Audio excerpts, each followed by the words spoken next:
दोस्तों, जब भी किसी व्यक्ति का रेजिडेंट स्टेटस नॉन रेजिडेंट में चेंज होता है तो उसको अपना खाता एनआरओ में कन्वर्ट कराने की ज़रूरत होती है या फिर एनआरई अकाउंट ओपन करवाना होता है।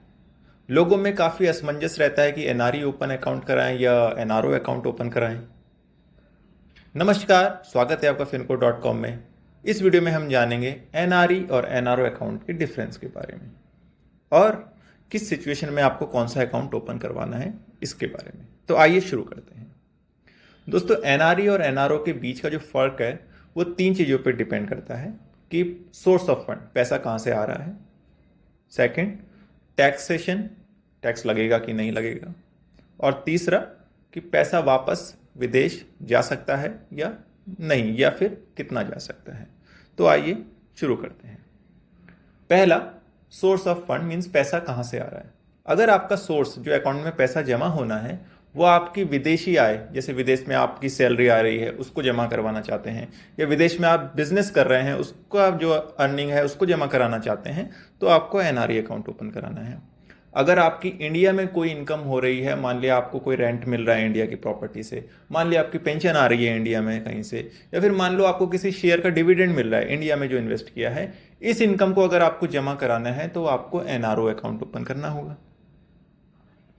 दूसरा, रिपाट्रिएबिलिटी, यानी कि पैसा वापस भेज सकते हैं, कितना भेज सकते हैं। तो जो एनआरई होता है उसमें जो भी सारा पैसा है आपका, विदेशी इनकम आपकी है, तो आपकी कोई रिस्ट्रिक्शन नहीं है, आप वो पैसा वापस विदेश भेज सकते हैं। जबकि एनआरओ में ऐसा नहीं होता, वो आपकी इंडियन इनकम है इसलिए उसमें रिस्ट्रिक्शन रहती है। आप साल में 1 मिलियन US डॉलर तक ही विदेश वापस भेज सकते हैं। तो रिपैट्रिएशन होता है एनआरई में अनलिमिटेड, एनआरओ में 1 मिलियन US डॉलर। और तीसरा, टैक्सेशन।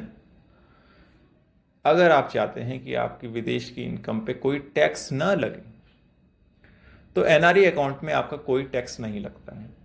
विदाउट टैक्सेशन आप एफडी बनाते हैं उस पर भी टैक्स नहीं लगेगा, यानी टीडीएस नहीं कटेगा। टैक्सेशन का मतलब बैंक में क्या होता है, टीडीएस, जो आपको इंटरेस्ट मिल रहा है उसके लगने वाला TDS, tax deduction at source, वो नहीं कटेगा एनआरई अकाउंट में।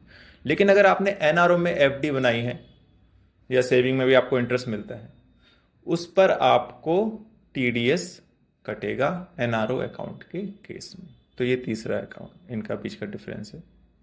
इसके अलावा ज्वाइंट अकाउंट, एनआरई अकाउंट के केस में भी आप ज्वाइंट अकाउंट ओपन कर सकते हैं और एनआरओ के केस में भी। लेकिन जो एनआरई अकाउंट आप ओपन करेंगे उसका जो मैंडेट होगा, मतलब अकाउंट चलाने का जो तरीका होगा, वो फॉर्मर और सर्वाइवर होगा। मतलब फॉर्मर मतलब जो एनआरआई होगा, जब तक अगर एनआरआई जिंदा है तो एनआरआई ही चला सकता है। एनआरआई की डेथ के बाद सर्वाइवर उसको पैसे को ले सकता है। फॉर्मर और सर्वाइवर मतलब जब तक एनआरआई जीवित है उसको, उसका साथ ज्वाइंट में जो ऑपरेट कर रहा है वो ऑपरेट नहीं कर सकता, वो सिर्फ ज्वाइंट नेम के लिए रहेगा। एनआरआई की डेथ के बाद ही वो पैसा सर्वाइवर को मिलेगा। वहीं एनआरओ अकाउंट में आप अपने रेजिडेंट इंडियन के साथ वो अकाउंट ओपन भी करवा सकते हैं, साथ साथ वो रेजिडेंट इंडियन आपका ऑपरेट भी कर सकता है। हो सकता है आपके वाइफ हो या आपके हस्बैंड हो या फिर कोई आपका क्लोज रिलेटिव हो, वो ऑपरेट भी कर सकता है एनआरओ के केस में। इसके अलावा कभी कभी ये भी पूछा जाता है, क्या एनआरई अकाउंट से एनआरओ में फंड ट्रांसफर किया जा सकता है? यस, बिल्कुल किया जा सकता है, क्योंकि आपके विदेशी इनकम आपको इंडिया में यूज़ कर सकते हैं। लेकिन इसका उल्टा उतना आसान नहीं है। एनआरओ जो इंडियन इनकम है उसको आप एनआरई में आसानी से ट्रांसफर नहीं कर सकते, बिकॉज 1 मिलियन USD की लिमिट है विदेश में रिपाट्रिएशन करने की। तो वो लिमिट रहेगी आपका, उतना आसान नहीं है एनआरओ से एनआरई में ट्रांसफ़र करना। जबकि एनआरई से एनआरओ या फिर एनआरओ से एनआरओ में भी आप आसानी से ट्रांसफ़र कर सकते हैं।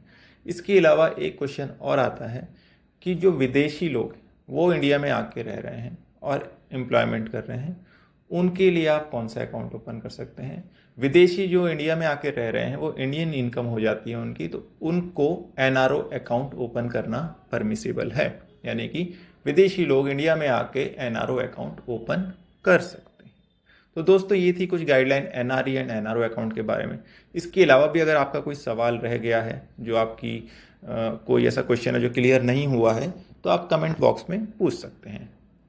बने रहिए, चैनल के साथ सब्सक्राइब कीजिए और कमेंट कीजिए अगर आप किसी और टॉपिक पे वीडियो चाहते हैं। धन्यवाद, नमस्कार।